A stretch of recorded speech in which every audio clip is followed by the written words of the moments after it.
spectacular finish! Philadelphia doubles its lead! Hello and welcome to the Free Kick Podcast. My name is Todd. And wow, Philadelphia Union starting the season 2-0. Absolutely domination against FC Cincinnati with another 4-goal performance by this Philadelphia Union attack. Tai Baribo with the hat trick. The best player in MLS so far this season, potentially. I think once we see Team of the Match Day tomorrow, I think we know that Tai Baribo is going to be back-to-back on Team of the Match Day. He should win Player of the Match Day. Last week he was on the bench. This week he better be after a hat trick in the starting 11. But the vibes are high in Philadelphia, just like the vibes are high tonight, because we have MLS's own José Nuñez joining the show. Jose, how you doing? That's going to get old really quick, pal. No, I'm good. No, I appreciate it. Officially submitted and got published my first article, which is great. I feel really, really good about that. Really proud. A lot of really good feedback, though also a lot of good learning experiences. And I think I told you, Todd, yesterday while I was typing away, and you can tell that I was a little anxious about it.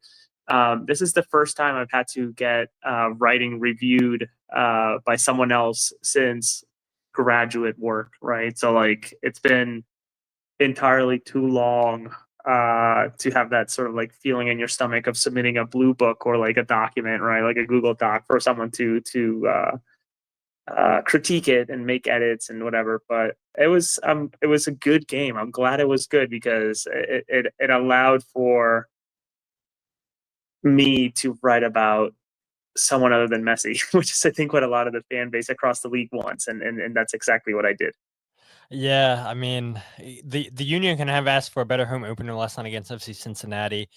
You couldn't have asked for a better performance from a Union player to get your first assignment in for MLS. And yeah, I mean, you got so many kudos, and I'll give you your kudos again. I mean, it's probably like the 10th time, dude. I mean, for me personally, like, I love reading different people's reports on MLS, but for me, like seeing somebody that I actually know, have an actual personal relationship with, writing for the website makes me that more proud. And so I know the best is yet to come for you, and it's going to come second nature to you the more and more you do this. And yeah, just super proud and happy to see your work published for national media. And more and more people get to enjoy José Nuñez, just like the Philadelphia Union community does. But we have a long show in store and everything. Jose may hop out of here at some point and everything. So once Jose hops out, doesn't mean that we're not going to do the show anymore. We're still going to continue it. But we're going to go ahead and start with the first news topic tonight. Just one news topic. I actually forgot that I had a soundbite for the news. I don't even think I've been playing this too.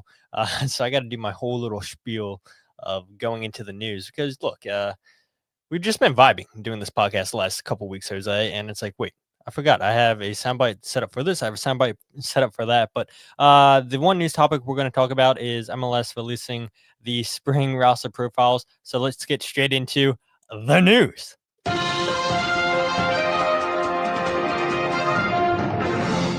There we go.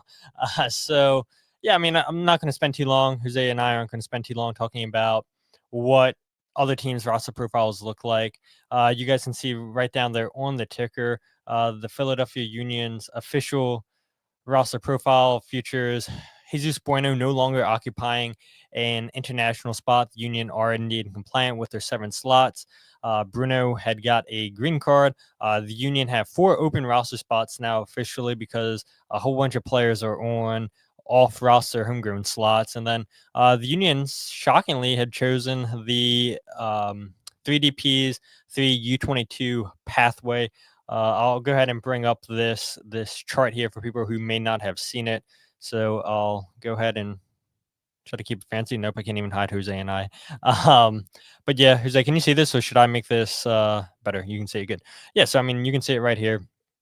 And the way that the Union have their roster profile set up, like I said, Jesus Bueno no longer occupies an international roster slot. So that means that the Union's international slot players are Tai Baribo, Bruno Damiani, Ian Glavinovic, Danley, Jovan Lukić, Aluetu Makanya, and Oliver Zemla.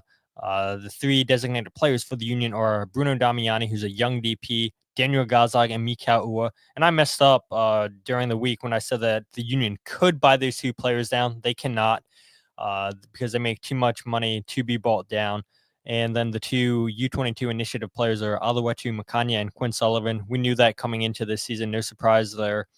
And we did get news that the Union had loaned out Nelson Pierre to Vancouver Whitecaps 2 of MLS Next Pro for the 2025 season after 2 not so great loans to I forget the Sweden 3rd division side that Nelson was at. Then he got recalled and got sent out to Charlotte Independence, scored 1 goal in 11 appearances there. But you guys can see right there, 5 players as off-roster homegrowns in Eddie Davis, Sal Olivos, Nelson Pierre, Neil Pierre, and Frankie Westfield. And to be a off-roster homegrown, because we all know that the roster rules are way too long for MLS. I'll help you guys out here. You must be 21 years old or younger during a calendar year to be eligible for an off-roster homegrown player. Once a club moves on once a club moves an off-roster homegrown player to the senior supplemental roster, that player may not be reverted back to an off-roster homegrown. Players are allowed to have 6 short-term call-ups, no caps on the competition. So CONCACAF Champions Cup, Leagues Cup, U.S. Open Cup, friendlies, they can play as many of those competitions as they want. Frankie Westfield started last night. He's used 2 out of his 6 call-ups so far. And like I had mentioned, the Union have 4 roster slots available. Jose, your thoughts? Nothing here shocking you, right? Nothing at all. And, I think the biggest thing was Jesus Bueno getting his green card. And the more and more I thought about it, and I know we've been very clear with Bradley and how we've asked about this topic, right? Who is or how are you going to solve this? And he sort of let on, right, that someone in the summer, and I assume that's Oliver Semla, but never really a mention of Bueno being through the process. The process is extensive. The process is expensive as well, I believe. But also, I think something that gets lost, it's a little emotional as well, and very, very personal for some of these people too. Sure, it's a work thing and whatnot, but it really does deal with your identity in terms of representing it or being part of the United States, etc. So I don't blame Bradley for not putting that out there into the ether, into the media, that Jesus Bueno is going through this process and all that entails, the emotions, etc. So no shock there. I am intrigued though to Frankie Westfield, who has been unbelievable these first 2 matches for Philadelphia, and I know that there's a lot of talking heads who are finding ways to continue to diminish the achievement over 2 games, whether it's Orlando played themselves into a hole and now, Cincinnati's coming after playing midweek, that type of thing. Frankie has done nothing but really push. And I'm wondering, man, it really does feel like he's going to hit those 6 fairly quickly if he continues at this rate. Cause I don't know if you're Bradley Cornell, you change anything that's working right now with Philadelphia. But that's a different topic altogether. So roster-wise, nothing shocking. We knew that Nelson was moving. It's just where, and he's off to Canada. So, right, Canada? Yeah, Canada. Yeah, with Vancouver. Yeah, so I don't know if there's more movement for this roster. I can't imagine that there's many more incomings, maybe some departures considering how the competition's going, but we'll have to wait and see. Yeah, nothing shocking there. Again, as I pull it up here, now you guys can't even see it that good. My apologies. But yeah, I mean, nothing shocking here on the roster profile for the Union.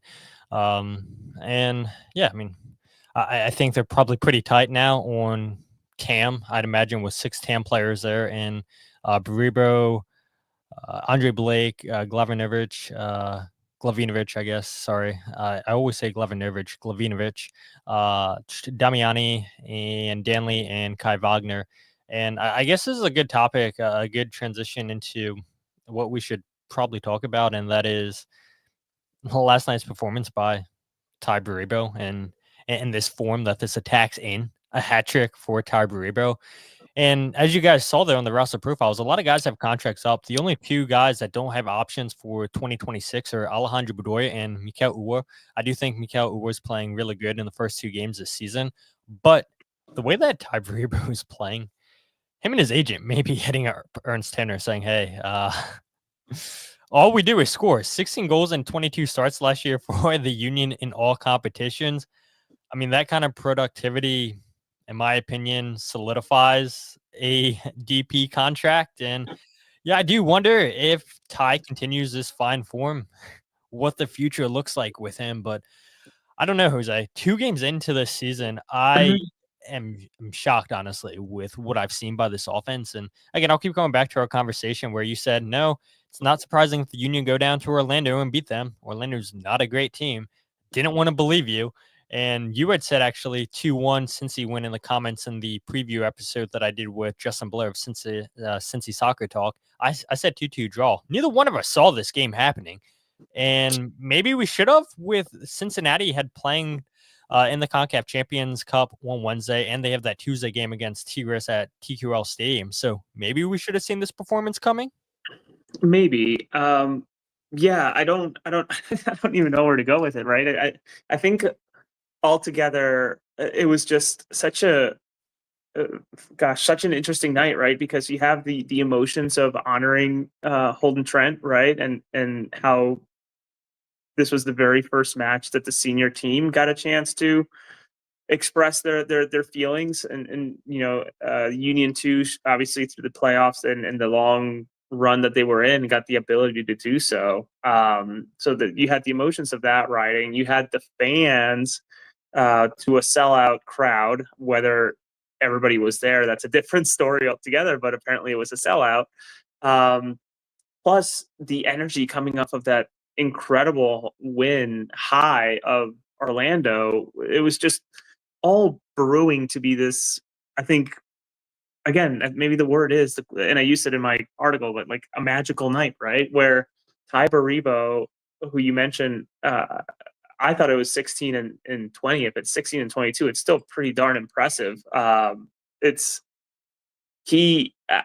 wouldn't be shocked if there are teams from abroad looking and saying, yeah, we want that, right? Like we want to bring him in and leverage him into our European league, maybe in the summer, that type of thing. But all in all, last night was just, so much was clicking. And I think Bradley said as much, right? Now he's seeing a lot of these philosophies cementing themselves and guys fighting for one another. And I think it was Tai Baribo who said it after the match. And to me, it's like, yes, last year I saw, and I remember pointing it out to you, Todd, so much of, and this is not a hit on Daniel, but like Daniel Gastag, a pass would go sideways, or a pass just wouldn't happen, and he would just toss his arms in the air and like, jog back. Whereas with new coaching, new challenges from within the roster, you see these guys just lose the ball, immediately try to get back in shape and go into the pressing cues that they're supposed to be going through, the cycles of it all.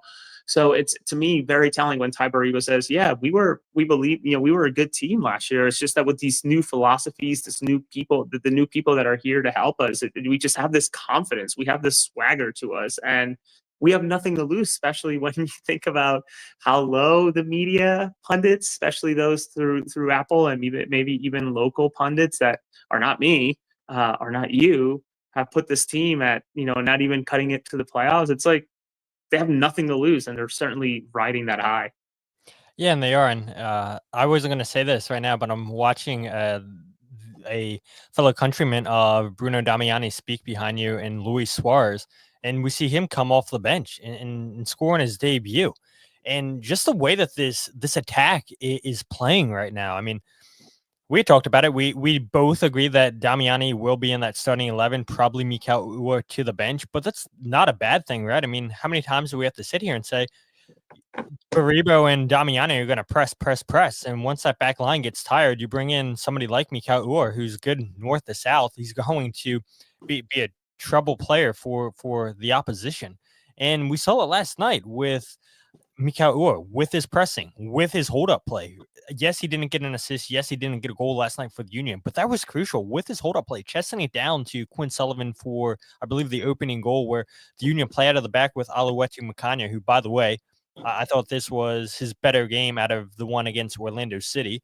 And maybe Ernst Tenner did know what he was talking about. Maybe he did finally find a player in Aluetu Makanya. Has been here since 2023, and now he's finally getting to show what Ernst Tenner saw when he scouted him and brought him here to Philadelphia. And maybe he's making that U22 slot justified. But yeah, just going back to the attack, 8 goals in their first 2 games. The Union now have surpassed their record for most goals scored in the first 2 games of the season. They set that record in 2022 where they scored 6. Tai Baribo, and this is a stat I believe you put in your article, Jose, right? With a pair of goals in the match against Orlando City and then the hat trick against Cincinnati on the night. Tai Baribo becomes the 4th player ever in MLS history to score 5 goals in his first 2 games in the season. You had Javier Chicharito Hernandez, Ayu Akinola, and Brian Ching.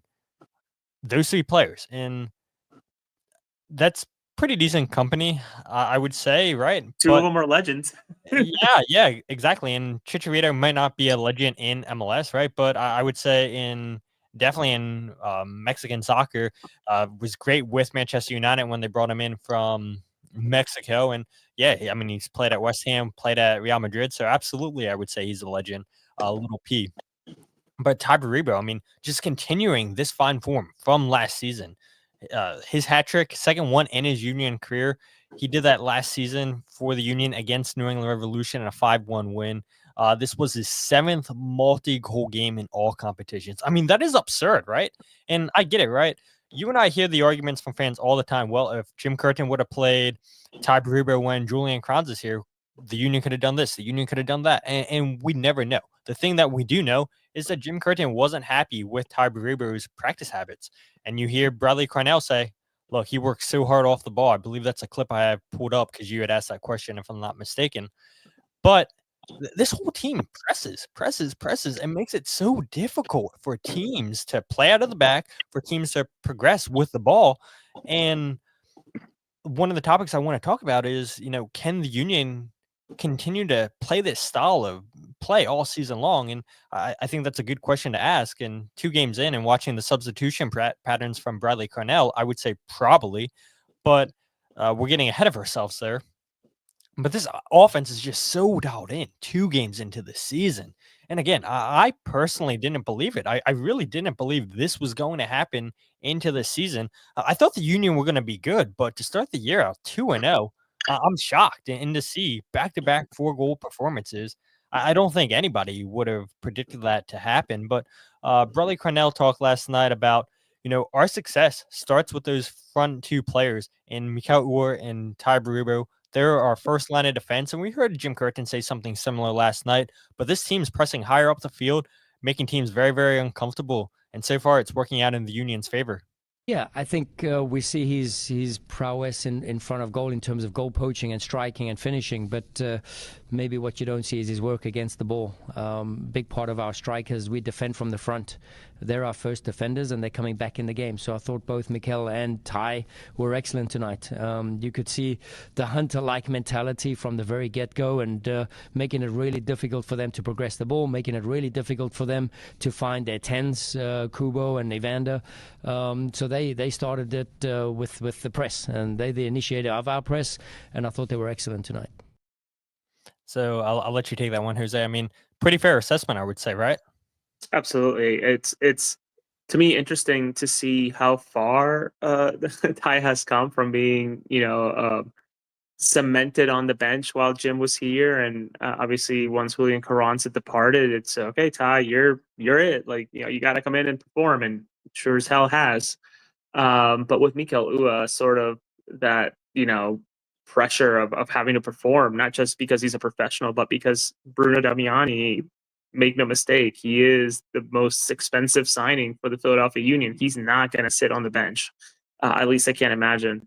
So to see both of them go on and be the first line of defense and really mean it, and I haven't dug deep into the statistics of their pressures, how successful they are. My guess is that one of them is probably going to be between Baribo and Damiani. I would go ahead and guess that one of those three will lead the team in yellow cards just because of how much they're going to be asked to press and slow down the attack all the way from the very, very top. And I also wouldn't be shocked if next week, and I know it's going to feel unfair, but I wouldn't be shocked if next week it is a Tai and Damiani, because that Damiani goal, some dubbed it as a poacher's goal. To me, it's like perfectly timed run and just laid out his body. I don't see how that's a poacher's goal whatsoever. So I'm so curious to see how these three gel and continue to be the first line of defense that Bradley talks about. Yeah, and there's a lot of comments coming in, guys. I have them starred because you guys are already thinking ahead of me. Just the topic points that I have, and maybe you guys saw overhead when I promoted on Twitter. So I'll go ahead and pull up your comments once we get to those sections. But there was one question here from Kyle Pallet, or maybe not a question, an opinion from him. He says, think our new field dimensions will definitely help with the style of play at home, at least. And this is something that you wanted to ask midweek, but you got caught up with your actual work. And you went knew that this would be a potential that the Union would change your field dimensions. And yeah, sure enough, the Union's field did indeed get smaller, not significantly smaller, but smaller nonetheless. And we saw it with Nashville under BJ Callahan. And this isn't unusual for teams to do once they bring in a new coach and everything, because it's why they call it home field advantage. Just any little advantage you can have. And for a pressing team like the Union, wanting to make the field narrow, you definitely want to take advantage of a smaller field and making it just nice and compact. And maybe Cincinnati was caught off guard by that. I don't really think so, but yeah, I do think the Union will use the field dimensions to their advantage. And yeah, I'm glad that Bradley, praised Mikal Uhre there and Tai Baribo for just setting the tempo in this game with their press. And again, it just goes to show you that you don't always need to get on the goal sheet. You don't always need to get an assist. It's what you're doing off the ball. And yes, I know the argument with fans is, well, you pay Mikal Uhre over $2 million. You want him to score goals. But the truth of the matter is, like, he's doing so much off the ball that's justifying him getting into this team week in and week out. And I'm sure, like Ali says here, he says Damiani starts with Tai next game. I do believe that against New England, but I don't know. Maybe he doesn't, because they play in turf in New England, and I don't know if he's ever played in turf before. I don't know if that really is going to make a difference, but I do agree with you, Ali, that Damiani probably does start next week. Michael says, helps that we don't have many competitions if we plan to press all regular season. And that's true, right? I mean, you bring up a fair point. The less competitions, the better for this style of play. And this would be the time to win MLS Cup, right? When you're in less competitions and you can just go all out and not have to worry about load management. So it's a fair point there by you. But I thought another thing that was interesting in the locker room was Daniel Gazdag talking to the media, and we're not allowed to record in the locker room area anymore. We are allowed to get audio, just not video anymore. So unfortunately, I don't have the video of the players, but we do have audio. So I'll play that here for you guys. Fully respect the Union's rules and what they lay out for what we can and can't do. Just thankful that we are still allowed to record audio. But Daniel Gazdag was asked, can you see signs getting back to 2022, 2023? Do you guys fear any opponents in the league? Do you guys think other opponents are better than you? And this is what Daniel Gazdag had to say. Yeah, personally, I don't think these teams are better than us. We had a bad season last year, but before that, we've been really good, and we almost have the same squad. Now, I think we just have to find back to the way that we've been playing before, and I think we are doing a good job with that. As I said, I mean, there are really good teams in the league, but I don't think that there is a team that is like outstanding. Teams are pretty close to each other, so I think we can be in the race to the playoffs, and then we will see. Yeah, and this is a team, Jose, that 2 games in, I know it's super early, everything's clicking, and they definitely keep this up. They're a playoff team, and anything can happen in the playoffs. But to Michael's point, right, if they continue to go out there and press, this would be the year to win MLS Cup, where you have less competitions, you finally have depth, you can play this high press style of tempo play that Bradley Carnell wants to play, and anything happens come playoff time. But yeah, I mean, Daniel Gazag's been here since 2021. He's seen the good and the bad with this team. The bad, missing out on the playoffs last year, and he was with a really good attack in Julian Carranza, Mikel Ua, and himself in 2022 and 2023. And I think we are starting to see signs of life, Jose, getting back to that form that we saw in those 2 seasons. You start to sort of feel that way, right? Especially when you talk about that stat comparing 2022 and how this start has already surpassed it. You sort of get this feeling of, oh man, maybe this is going to be special, and it's all too early, of course, all too early. And how poetic would it be if this is the year that the Union go on and win something like the U.S. Open Cup, right? Like after all those attempts, like this is probably the best year to do it when you think about how few competitions the Union are in, right? It's almost like a flashback to when it was just U.S. Open and MLS Cup, right? So it'll be intriguing to see how this team continues to gain fitness, continues to find ways to streamline the press, but also continues to gel better and better and find one another and keep progressing through the field rather than because we joked about this in the press box, Todd, but like, and maybe it had to do with Blake and it being cold in his leg, but what, like this is not a team right now that's built to play out the back, but they continue to play out the back, though Glesnes was over top of the ball. So I think that they're going to find their rhyme. They're going to find their rhythm to be able to maybe progress a lot smoother than just punch it up to the final third and then press them so they can cough it up and it's a throw in or something like that. So all around, just all too early to compare to 2022 and really to maybe set sights on what 2025 will be. Yeah, absolutely. 2 games into the season, it's hard to judge, but one player that I think is fair to judge is Jovan Lukić. Look, Mark Halkenberg came onto the show and put a nice highlight tape of him up a couple of weeks ago, and warned us that this guy was going to be a bowler for the Union. And him and Danley Jean Jacques absolutely dominated the midfield last night for the Union, and we got a lot of comments from people about this. Comment here, DJJ and Lukić are dogs in the midfield. Absolutely agree, Raspberry. We had a comment here from Michael saying Lukić and Danley just shutting down the attack, serving it back down the field. It's really fun to watch. Yeah, I agree. And feel free whenever you have to go, Jose, just go. But I did want to bring this up, right? Because you and I, that's a player we kept focusing on last night was Jovan Lukić. And this guy, talking to some people in the organization, they say this is a complete steal. They are absolutely in love with Jovan Lukić. And I had said, if he continues playing this way that he's playing, maybe he potentially gets called up to the Serbian national team. Yes, that's a hot take, right? It's a really good Serbian team. But if he does get called up to Serbia, then that probably means that he's no longer in MLS or won't be in MLS for long. But he's been playing that well in 2 games. And it's so funny to me just seeing all the negativity during the offseason. Oh, why did the Union pay $600,000 for a guy that couldn't hack it in multiple different leagues? He goes to Austria with Lask, and they loan him out to Portugal right away. Why are we signing this guy? And guess what?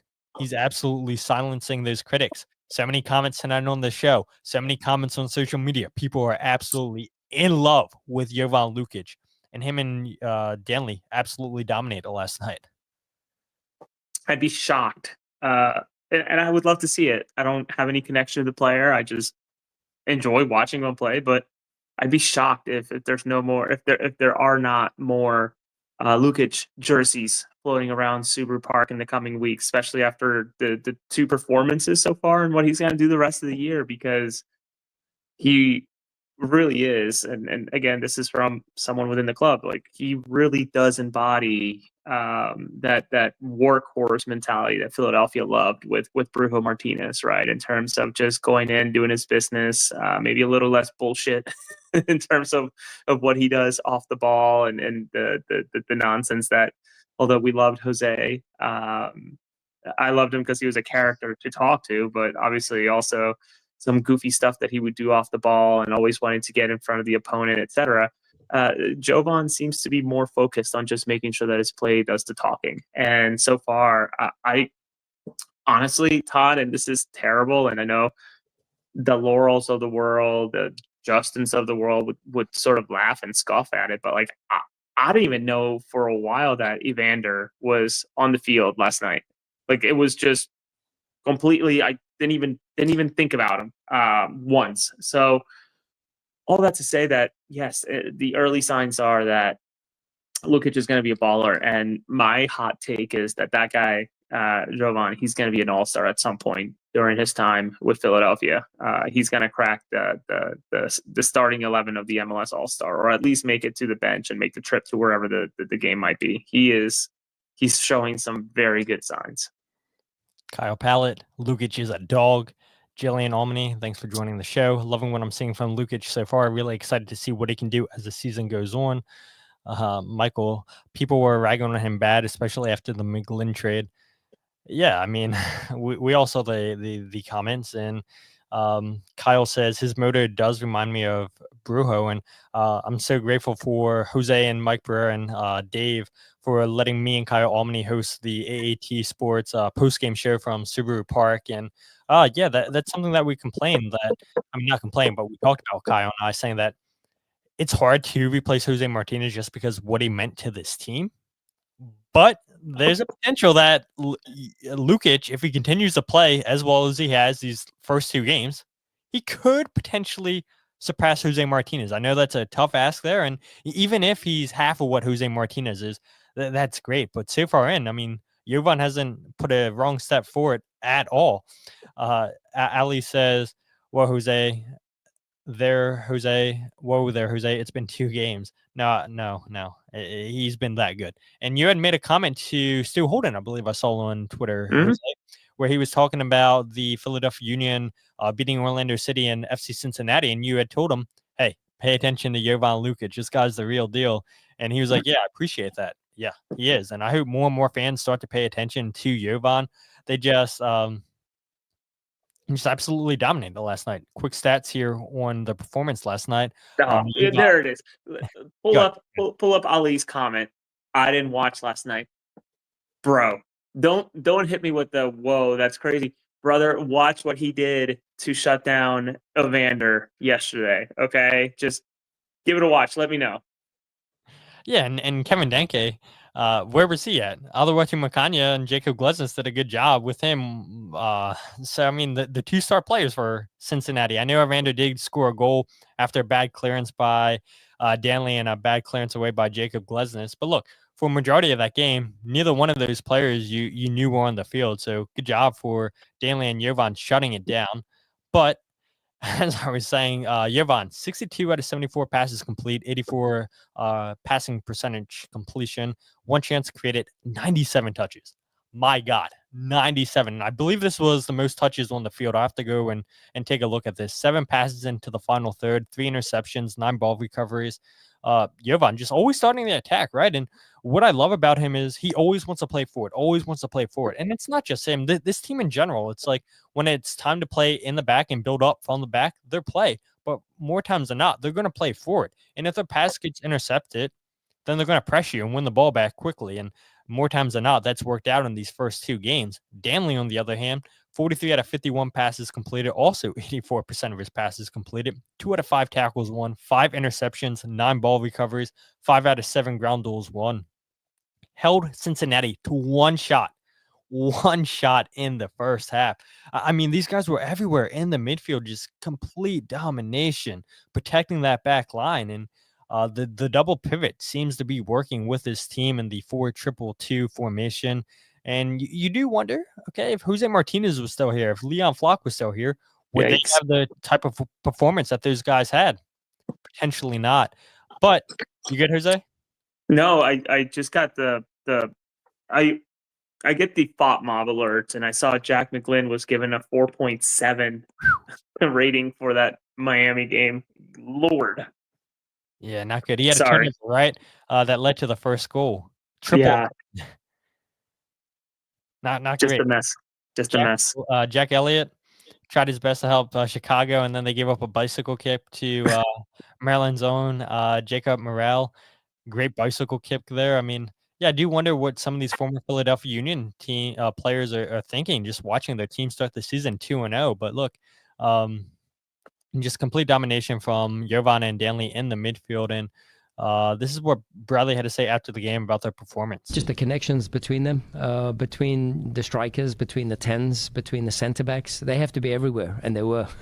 It's a tough job for them, but you can see just by being proactive on the jump and be ready to forward defend and, turn over the ball. And I think we put on a real good display in that first half. We managed it in the second half. We obviously gave up a few areas. Match day 2, I would say the fitness areas there, we'll continue to keep on building that and trying to finish off these games with a clean sheet. But, I think the performance and the display we put on in the first half was excellent. I mean, that's insane. Bradley saying we're going to continue to build the fitness, because 2 games in, these guys look extremely fit. So, I mean, imagining that these guys can get even fitter, which I'm sure they can, but it's just nonstop pressing. And Bradley had made a comment last night too, saying that the team was playing a scrimmage amongst themselves today on Sunday. And I was shocked to hear that. I don't know how common that is, but after a performance like that, I thought, okay, they would surely get a rest day. Not under Bradley Cornell. It's right back to work for them. And it's a good sign, right? I mean, this is fully Bradley Cornell's team saying you guys are either going to buy in or you're not going to buy in. And as much as it may suck that, hey, look, we got to show up for work on Sunday after a dominating performance, it's sink or swim time. And so far, it seems like this whole team is swimming, and they're completely bought into what Bradley Cornell wants to play in Philadelphia. Michael says, never skip leg day. John says, Tanner knew it was time to shake up the status quo. Agreed. And they finally had roster flexibility to do that, which is such a hot take to me. Just seeing other people in the media, fans on social media saying Ernst Tanner should have done this 2 years ago. And I don't know how many times we have to tell people, Jose, that they didn't have the roster flexibility to do it. Yes, I mean, on paper, it looks like it's easy just to cut these contracts, but you only had 1 roster buyout in the previous seasons. Now you get 2. Union never took advantage of them. And you got guys on just huge contracts. Who wanted to pick up those contracts? Nobody did. And so you didn't have the flexibility to make the moves that you saw Ernst Tanner go out and make this offseason. So, I mean, again, just people complaining, yeah, this should have been done 2 seasons ago. With what roster space? They couldn't have made those moves. And so I just think that's a really lazy, ill-researched take. And yeah, they finally had the space to make those kind of moves this season. Ale says Jack McGlynn was shocking. Kyle Almany says the heat map from last night as well. It was wild how they took over the midfield at times last night. Yeah, completely dominated the performance. Kyle Pallett says didn't know Danke was on the field until he hit one of the posts from point blank. And yeah, that's the Union back-to-back weeks that they got saved by the crossbar / post. I mean, Alvis Powell there, I don't know why. Like, we're praising the midfield, and the one time that they don't pick up a player, Alvis Powell runs to the whole midfield looking like prime. Andre Blake makes a save, spills it.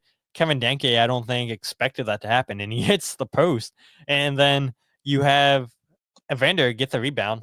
He tries to shoot it, and then you have a scissor kick clearance by Jacob Glesnes. I mean, a chaotic moment there, 78 minutes in. And if you guys haven't seen it, go ahead and check out my goals breakdown video. I did include that moment in the game. Just absolutely chaotic scenes by the Union. Kyle Pallett says, still need to see what Glavinovic can bring to this back line. And I think that's a good segue into what I wanted to talk about next. And that is Nathan Harriel's update. Some people had asked you, I think you said, Jose, what's up with Nathan Harriel? Why isn't he playing? There was also a comment that I want to bring up here that said, from John. If Frankie has 2 more good games, you think they sell a right back? Well, 2 out of 6 short-term call-ups Frankie has used. Looked great again last night, going against an Evander, going against Denke. I think it's possible, right, that the Union move on from one of their right backs. I mean, do you necessarily need 3? I don't think so. I don't think they would move on from Nathan Harriel. I think Olivier Baizo would be more than likely, but maybe Ernst Tanner and Bradley Cornell feel like they need 3 right backs on this roster. But Frankie Westfield is playing out of this world. He is playing outstanding. Like I had said about Nathan Harriel, Bradley basically said that it didn't make sense to have him on the bench last night because he wasn't 90 minutes fit. Same thing with Ian or Jan, sorry. And they decided to keep Jan on the bench instead of Nate. But Nathan Harriel is getting back to fitness and he's very close. But yeah, getting back to John's point there, I mean, if Frankie keeps playing this well, do you think they move on from a right back? It'll be tough. If I recall, Mbaizo is on 400,000 plus per year for 410, probably a little bit less than that, probably in the 407. What's that? 423,000. 423. Okay. So that's a very heavy contract for any type of backup. I mean, especially for a Philadelphia team, when you think about, that's very much middle of the road. You're a starter type of salary for Philadelphia. So I don't know who would take that contract for a backup. Maybe he finds his way into a starting lineup, and he sure as hell was before Nate Harriel, right? Like, it was his job to lose, and then Nate came and shocked him and shocked Jim Curtin and his staff. So I would think Mbaizo is probably you want to move on, and it would make sense, especially when you think about everything that Ernst Tanner has said in terms of upgrading every stage of the field from defense, midfield to offense, to also, as of right now, him answering when he spoiled League's Cup in terms of keeping a roster of 26 to 27 players that are available for Bradley at any one time. So I would think Mbaizo is one, but I also wonder about Oliver Semla. That's a very heavy salary for a third string keeper, making 100 and sitting on a 108. 106. 106. That's another. You probably need to find someone who's willing to take him, but the Union would have to eat some of that salary to facilitate the actual transaction for the year or whatever. So I know you asked about a right back, and I just gave you a goalkeeper as well. But I feel like at this point in where they are, it might be more of a shedding than adding more players. John says, pressing higher like we could expose Baizo's questionable defending even more. Don't see him playing much. It's fair, right? I mean, you remember that one? It was against Cincinnati as well, if I recall, where Mbaizo went to hit it to the ground. Yes, last year, and he hit it to the ground, and then it just went past Glesnes or whatever, and put his arms up, what are you doing? It's like, brother, you drilled the ball at the ground. It was just comical. I gotta find that clip. So, yeah, you probably have it someplace. I mean, so many memeable moments from last season. Ali had brought up a comment here and said, Westfield plus Harriel plus Baizo right backs, Wagner plus Harriel left back, LaFour is there for sure. And then John said, Nathan can play multiple positions. Ali says, Harriel covers center back too. And yeah, I mean, you do have the versatility of Nathan Harriel there, and maybe he is just your all-around jackknife of a super defender. But I don't know. I mean, I personally, if somebody comes and says, hey, we'll take Olivier Baizo off your hands, I could see the Union moving on from him. He doesn't take an international roster spot, which I think would make him more appealing for a team to trade for. Because remember all these rumors saying that, hey, look, he could potentially go to Ligue 1. He would do well for that league. And there is the talks that, hey, he wants to leave because his family is not in the country yet because of visa issues or whatever the case was. And yeah, he's still with the Philadelphia Union. But I with how well Frankie Westfield's playing, Nathan Harriel, I'm sure, is going to get a shot once he is 100% fit. Yeah, I mean, I find game time so hard to come by for Olivier Baizo, and I do want to wrap this up here soon. but I mentioned it earlier. Can the Union sustain this playing style all season? Bradley Cornell with 8 different players coming off the bench in these first 2 games, something that Union fans aren't used to seeing under Jim Curtin, would hardly use his bench, would hardly make substitutions, and Bradley Cornell isn't afraid to do that. Indy Vasilev came off the bench last night for his Union debut. Bruno Damiani came off the bench, scored a goal for his Union debut. Everybody's favorite player, Kevin Sullivan, who got a crazy loud roar once they announced his name, came off the bench last night. We saw Bedoya last game. Jesus Bueno finally made an appearance this season. Paizo played against Orlando City. So, I mean, yeah, Bradley Cornell said, I'm not afraid to use players on my bench. I'm not afraid of rotation. And so far, he's sticking to his word. He's rotating the squad, and maybe this style of play is sustainable if you go out there and just score 4 goals every game, and you give yourself that big of a cushion where you can bring off a Daniel Gonzaga, Tai Baribo, and bring on a Damiani, a Mikel Ua, a Kevin Sullivan, whoever, Alejandro Bedoya. And so, look, if the Union keep hitting on these cylinders, if we all know that, okay, it's not a like-for-like switch, the guys on the bench for the guys in the starting 11, but this is some pretty good depth, I would say, and you don't lose much bringing in a Alejandro Bedoya. Yeah, he may not be as fast as he is. You don't lose much bringing in an Indy Vasilev, and I'm sure there's going to be moments, too, where we see both of those players play and start. I think there's going to be moments where we see Jesus Bueno start. So, I mean, competition. Bradley Cornell always says competition. It's good for this. It brings out the best in us. And yeah, I mean, so far, 8 different players used off the bench in the first 2 games. Sorry, repeat that question again. I was reading something. I guess it really wasn't a question. It was a statement, though. Just, I mean, Bradley Cornell's just sticking with his word. 8 different players used in these first 2 games. And a lot of comments here just talking about get fresh legs in to continue the press, and that's exactly what it is. I mean, you're keeping guys fresh and rotating players that, okay, may not be at the same quality as your starting 11, but you're not losing that much.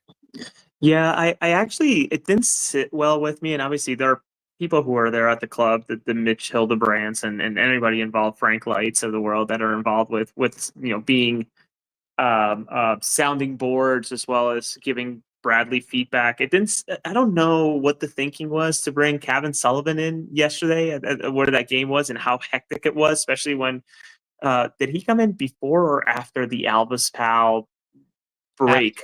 After.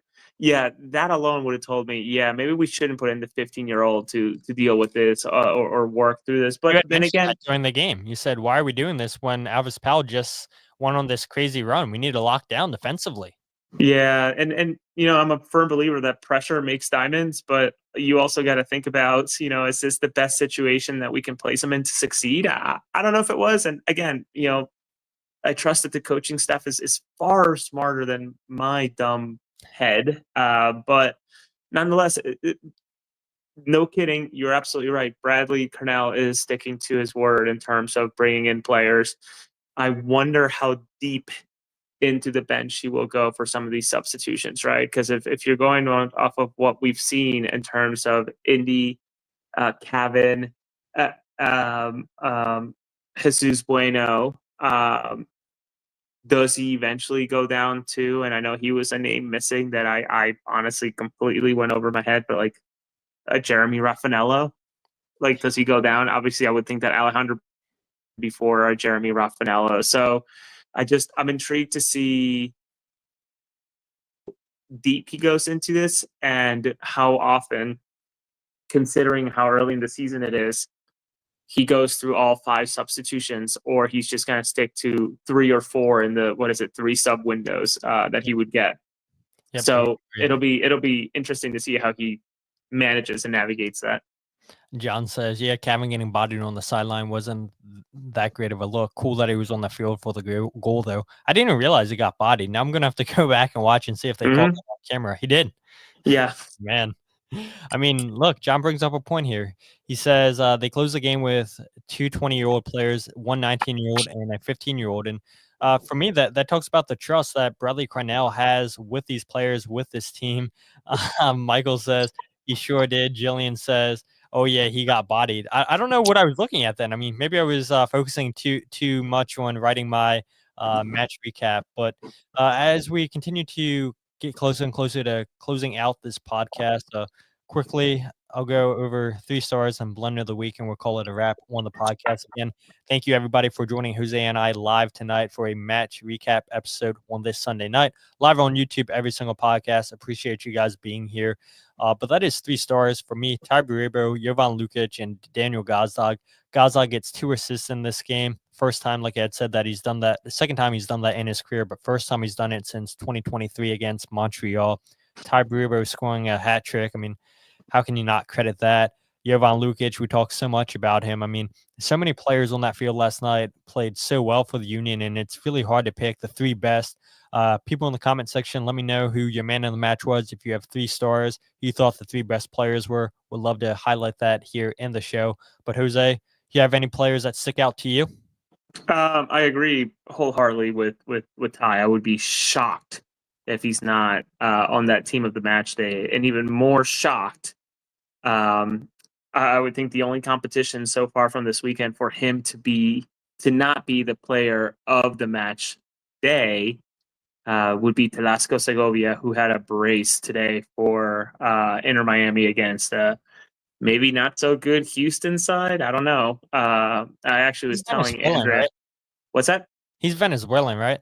Yeah, he was so good at the pre-Olympic tournament, and oddly enough, he was a pain in the butt to Javier Mascherano when they played Argentina in one of the final games of the competition. So it's sort of comical that they're together now and how difficult it was. But the one player you didn't mention on your 3 stars that I'm going to continue to pump up, just because it's another great performance and even a bigger test than Orlando, Frankie Westfield, measuring up just right against a very, very, very good Cincinnati team. Forget that they play midweek and forget that they're going to play midweek. On paper, Frankie hypothetically had no business standing up to some of these guys, but he did so well. It's unbelievable. Yeah, so many great candidates here. People coming in with the comments. I appreciate you guys. Kyle says his man in the match was Jovan Lukić. He said that last night at on the AAT Sports podcast. Again, appreciate you guys for letting Kyle and I host on Cross the Pitch. You had Jillian say Ty was her man in the match. Michael says Jovan, Baribo, Danley. Who else? We have... And Michael come in and said, you know what, my final answer is Lukić, Danley, Baribo, John, Quinn Sullivan. Yeah, 2 assists last night for Quinn Sullivan. I mean, guy looks like he's finally found his spot, right? Playing out wide, which we knew his best position. And that cross into Bruno Damiani for his goal. Pitch perfect cross. I mean, Quinn Sullivan could potentially be an all-star this year. Definitely justifying that U22 initiative contract that he's getting, which, you know, you asked him last week, 2 weeks ago, how important that is, and didn't give you a great answer. But we heard this week on the Dupe, Frankie Westfield talking about how important it is. One of his goals to get a U22 contract, and yeah, I mean, I'm glad to see a player finally realizes how important that deal is. But yeah, so many star performers last night for the Union, and a lot of comments talking about Messi. A lot of people talking about Houston Dynamo, which brings me to Blunder of the week, which does indeed have to involve Messi and the Houston Dynamo. And every time I see this, because this happened last season, and I'm sure it's going to continue this year. Maybe it happens at Subaru Park. God, can you imagine Philadelphia fans giving Union crap if they put out an apology letter because Messi wasn't there? I'll go ahead and bring it up here on the screen for people who didn't see it. I mean, it is so ridiculous that we saw it with Vancouver too, I think last year, right, Jose, that they put out an apology because Messi wasn't there. It makes no sense to me. It's like you're hosting an away team and you're putting out, yeah, I'm sorry, Messi's not here. What are we doing? What are we doing? So here's a statement for people that can't see it. The Houston Dynamo are excited to host Inter Miami at Shell Energy Stadium. I didn't even know that was the stadium name. On Sunday evening. The recently shared player status report for the match did not include forward Lionel Messi, but it has been reported he did not make the trip to Houston. Unfortunately, we have no control over who plays for our opponent. We look forward to hosting everyone tomorrow for what will be an incredible atmosphere and celebration of soccer for the city of Houston. To show our appreciation, fans who attend tomorrow night's match can claim a complimentary ticket to a future Dynamo match this season. Additional details will be provided earlier this week. And look, you didn't even put on a great show of soccer for your fans. So all in all, a terrible week for you, Houston, and you're getting Blunder of the week. Yeah, not good. Not good at all. What are we doing? I mean, such a joke.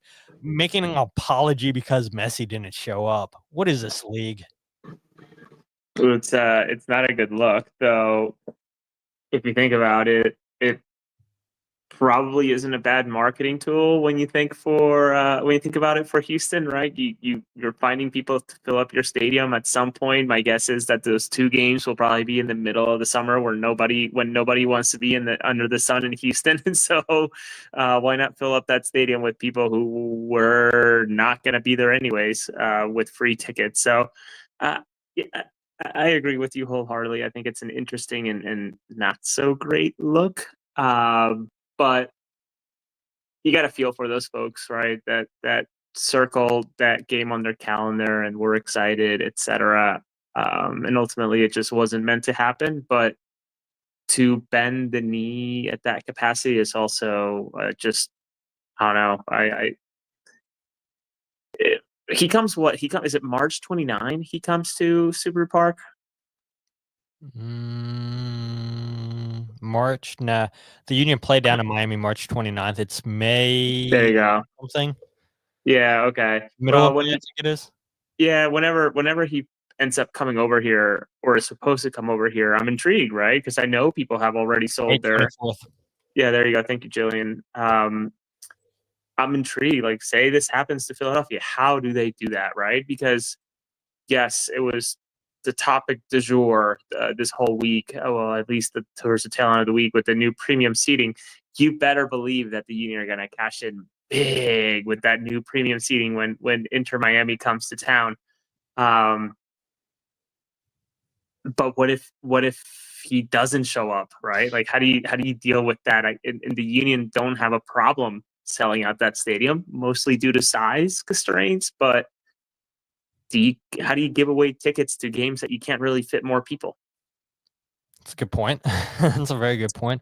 I mean, I guess the good thing is that Houston didn't play this game in the Houston Texans stadium, right, to try to accommodate all the Texans fans. So, I mean, props to them for keeping the game in the Dynamo stadium, unlike the Columbus Crew moving it to the Browns stadium. I think that's where they Kansas too.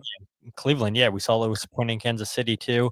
Liam says fans get to watch another game without Messi though, so it's okay. Hey, I agree 100%. Once Messi's out of this league, the better. John says, are there tickets regular price or did they raise them for this game? I'm not sure. I'd have to look into that and get back to you, John. Jillian says that Jim clip is the gift that keeps on giving. Yeah, it is. Great moment there by Jim Curtin. I'm glad he gave us a great soundbiteable moment 2 years ago now. I think it was last year. I forget when it was. 2 years ago. As Union didn't hit 6 points until March 23rd last year, 22 days ahead of schedule. Yes, they are. Lots of comments here. Appreciate you guys.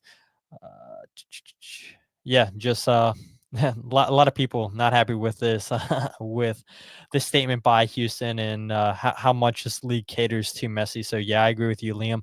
The less Messi, the better, I think, for the fans that really care about this league. Maybe not so much for MLS, but the fans that care about this league, yeah, absolutely. But that's pretty much it for the podcast. As always, Jose, thank you so much for joining.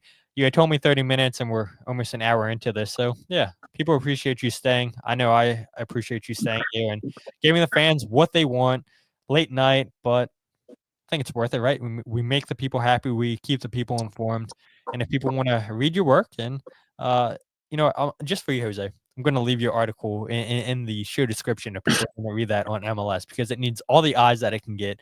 But if people aren't following you on social media, where can people find you? You can find me on X Twitter at JRNO91. Uh-oh. Did we lose Jose? We made. Can you hear me? We hear him now. Yep. Okay, sorry. I was looking up. Next week, I am. Can you hear me now? Yeah. You're good. Okay. Next week I had a weird game. March 8th. I am the late night games. Vancouver against Montreal, and then San Jose versus Minnesota are the games that I'm assigned to for MLS. So we'll see if there's a story that comes out of that. But I will definitely be watching the New England game, which we didn't speak too much about.